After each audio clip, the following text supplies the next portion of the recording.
Medium is quickly becoming one of the best places for writers to earn money from their writing. And there are tons of writers earning a full-time income writing 20 to 30 articles per month. $1,000 per month writing 2 articles per week. 2 articles per week is manageable for anyone on just about any schedule. Let's get into it.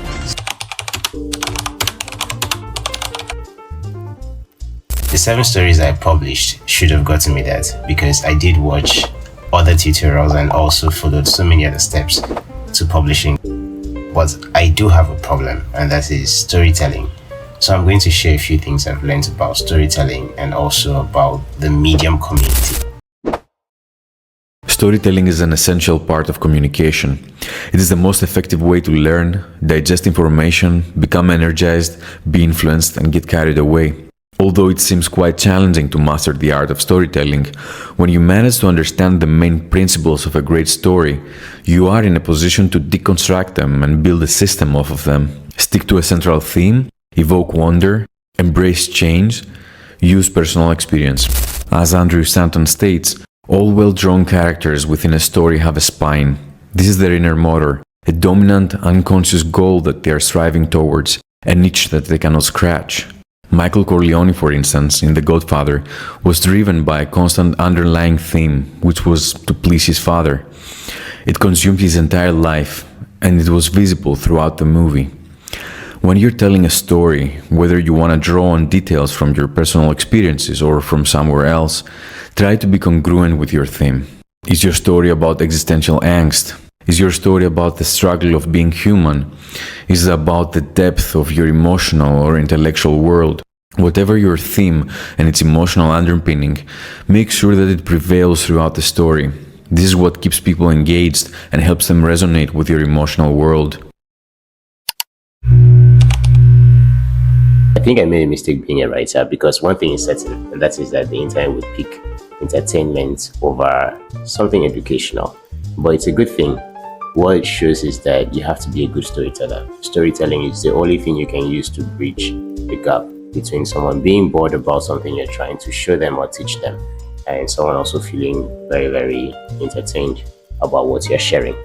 So yes, technically, I'm a Medium millionaire. If you count the platform's native currencies, which are responses and claps, I've gotten a few of them.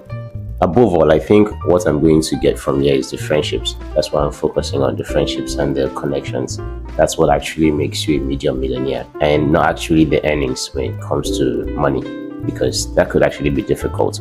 But one thing you can do as fast as possible is making new connections and making new friends. At first, I was very hyped up when I decided to go back to blogging, and I just found out that, okay, the best way to do this is just to use Medium. And it just hit me, oh, Medium can actually be monetized. And I did some research, which I didn't do that much research. I did the finding out when I started publishing. I published about 3 articles, and then I started reading through so many other articles, stories on Medium.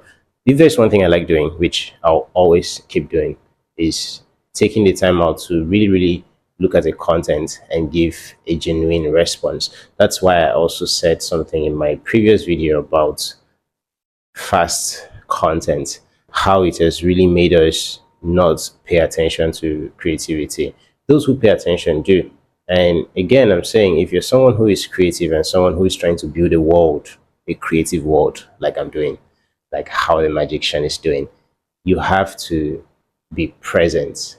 Not everywhere, but in the odd places. I mean, I'm trying to be a recording artist. I am a recording artist and a poet, but I'm on Medium trying to write stories and also give hacks. I see it all as data. Yep, digital footprint. Those blog stories are going to make more sense in 2 years' time, because I am also creating on YouTube, I'm creating on Instagram. It's digital footprint. It doesn't really matter which platform you use. It's all about the attention and your intention towards creating. Once you do that, everything falls in place. So yes, I'm going to keep posting on Medium, writing my stories, and it's going to make more sense because I am more than just a writer. I'm also a recording artist. I'm also a content creator. Yeah, that's the beauty of creating right now. Do not stick to one platform. Try to be multifaceted. That's what I'm saying. When you're doing something that you love, you are more likely to be in a state of resonance where everything is working together and you are more likely to be successful. So, yes.